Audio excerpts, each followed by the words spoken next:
Hey man, just giving you a quick call. I just wanted to let you know that you are so close, dude. You're so much closer than you think. A lot of these big goals that we've had and these big aspirations, they're right around the corner for you, dude. So you just cannot give up. So stoked for you to see this. P.S. We bought a Lambo. So keep going, bro. We'll talk soon. Peace.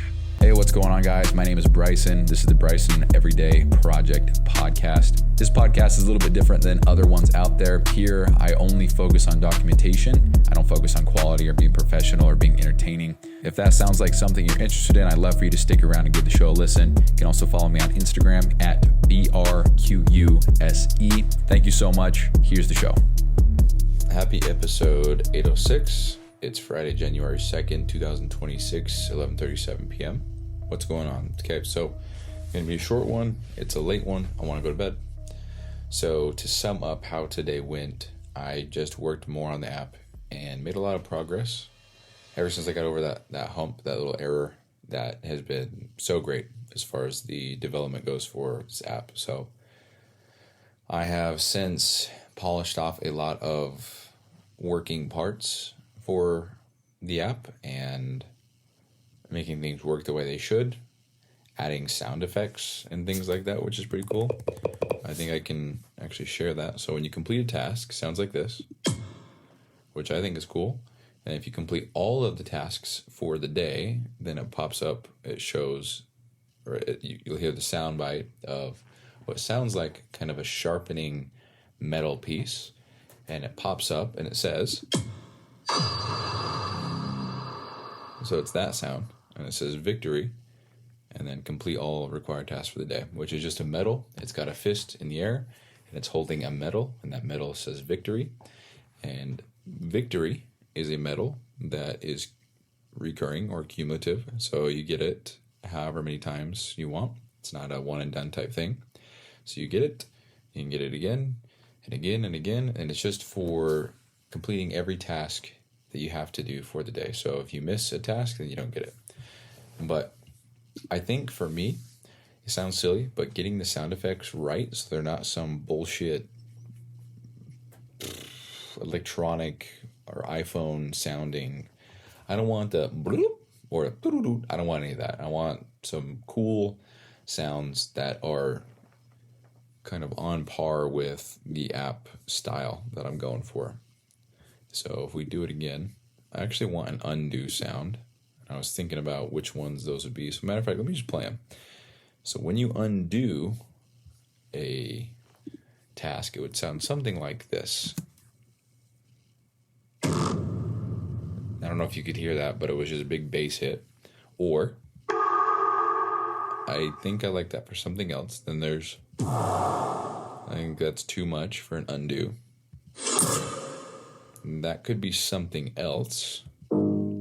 I think that one is closer, but I don't know. And then we have things like this. I like this idea for some kind of completion or a blade or something. All right, this one. Just a piano hit.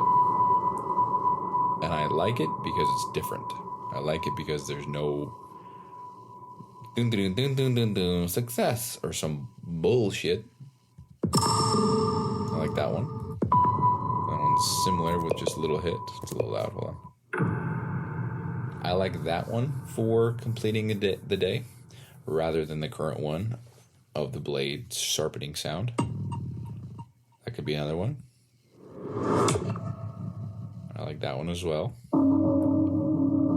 I think this would be when you commit to something. I like that idea.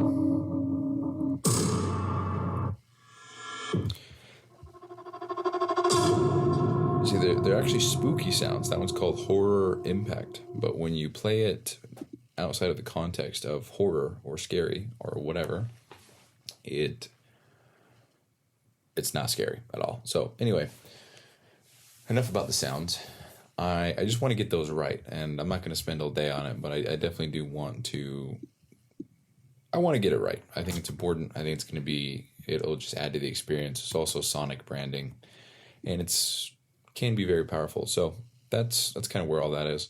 Now, something that I have discovered, or I guess realized over the last couple of days, is I feel like this is a lengthy topic, so I'll try to make it short. But I've been trying so hard to get this up on the App Store for testing purposes, and I truthfully have been testing everything as I build it. That's how I know to keep on working on it. I mean, if I wasn't testing it myself, I wouldn't have ran into that big problem that took me all day, or I guess 2 full days to overcome. And so for that reason, I'm kind of testing everything myself. Obviously there's a lot of things that I can't test for myself, such as 2 other people messaging one another, or other people interacting with other posts and getting medals and doing team blades with them. And, there's a lot of stuff that I won't be able to see, but I'm able to test everything. And that's what I've been doing. And I almost said coded. I haven't coded shit, but Cursor has. I've even coded in, testing buttons and developer buttons so that when I click them, certain things happen. And I can test things that would otherwise be impossible to test in a day. So, set my current date of day 51 or day 61 or whatever, and simulate what would happen when I complete a blade, And so I've been going through all that. And obviously I'm still going to put it up for beta testing and have people try it out. But I don't, maybe I'm being too naive, but I don't see true benefit in having people test out this specific type of app, because it truly is nothing more than tapping a check mark and following through with what you're going to say. I would say 95% of the app is actually outside of the app, living life and doing the things that you say you're going to do, because you can look at the app for visual reference. You can see the tasks, you can see your stats, but there's nothing there that needs to be tested, because as long as I can see that it calculates correctly, and as long as I can see that everything displays correctly, that is the majority use of the app. So as long as that works, we're good. And as far as I can see, it does. So I am still pushing to get this on the App Store for sure. And I'm not delaying that whatsoever, but I am absolutely going through and testing everything that I can to make sure everything works. And if there's anything that I want to update or anything like that, then I do it. And I do it on the spot, and there's no issue. So again, actually, I think there's a problem. So this does not display correctly. See, we just found an error. Highest streak says it's 0, but that's not true. Oh, wait, what? Oh, I think we just found a bug. See? I must have deleted something. Yeah, I deleted something. Something happened. I deleted completions. Reset medal progression. We're going to see something. Oh, that's right, because I didn't get... Okay, so I deleted everything, apparently. And that... Hold on. Let's see what happens. So if I go to stats, that's done. And then if I go to reset medal progress... What is this? Yeah, okay, I figured it out. I thought I fucked everything up. I thought I made a big boo-boo. I didn't. We're good. Everything's good. I just made a button do a specific thing, and it's all good. But some of these numbers just don't display the way they ought to, and it's kind of frustrating. I don't know. I'll have to figure that out. So, like I said, I'm looking at the nitty-gritty details of calculations, computations, how things should be adding up, the whatever. And I don't know. I don't know if I'm being dumb. I don't know if I'm being ignorant. I don't know if I'm right on point. But a lot of the stuff works perfectly fine. There's no need to test it. It's all the small things that I would want to ensure calculate correctly. And no one's going to be able to tell me or help me with that, because I'm the one who designed it. I know how things should calculate, like I just said. I know what things are calculating what things and what the answer should be, or what it should be close to.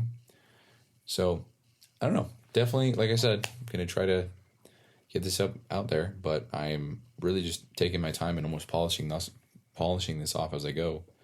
And everything's been great. I'm very excited about how everything is going. And I'm actually going to see if I complete this. What does it do?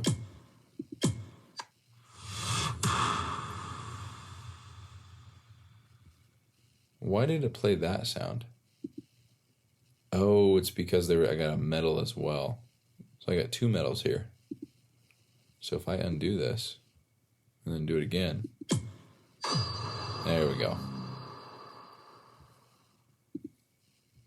Very cool. Okay, well, learned something new.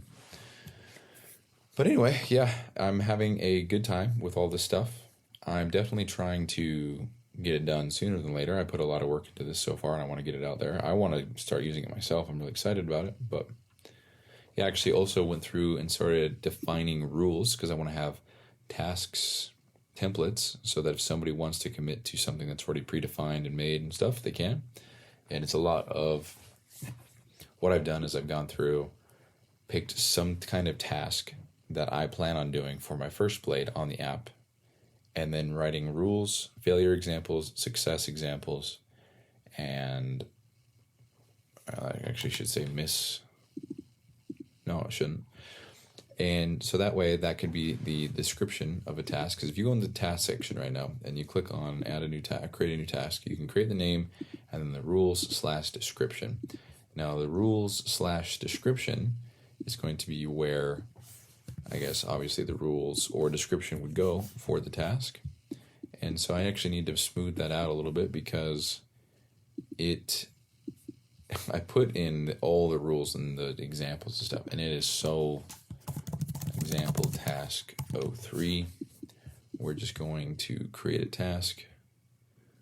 Please select commitment level 7 days. Yep.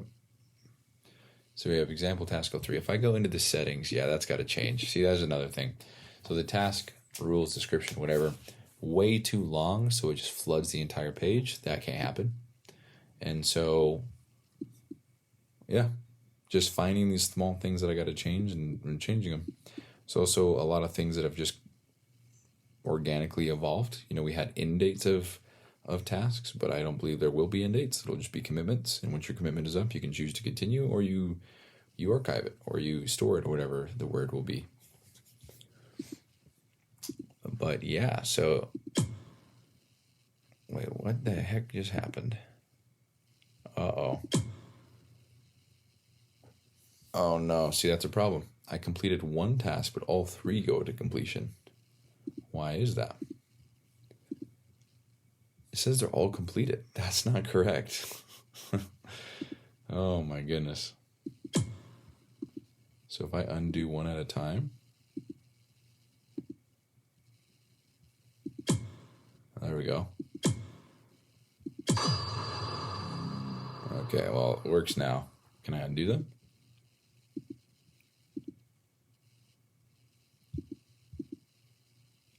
Okay, well, whatever. So anyway, that's kind of what was going on today. And then I went downstairs and worked out. I'm going to say I hit the gym, but I didn't go to the gym. Worked out at home, which is nice. I'll tell you, that's very convenient. I was actually thinking about that. Cost a pretty penny to do that.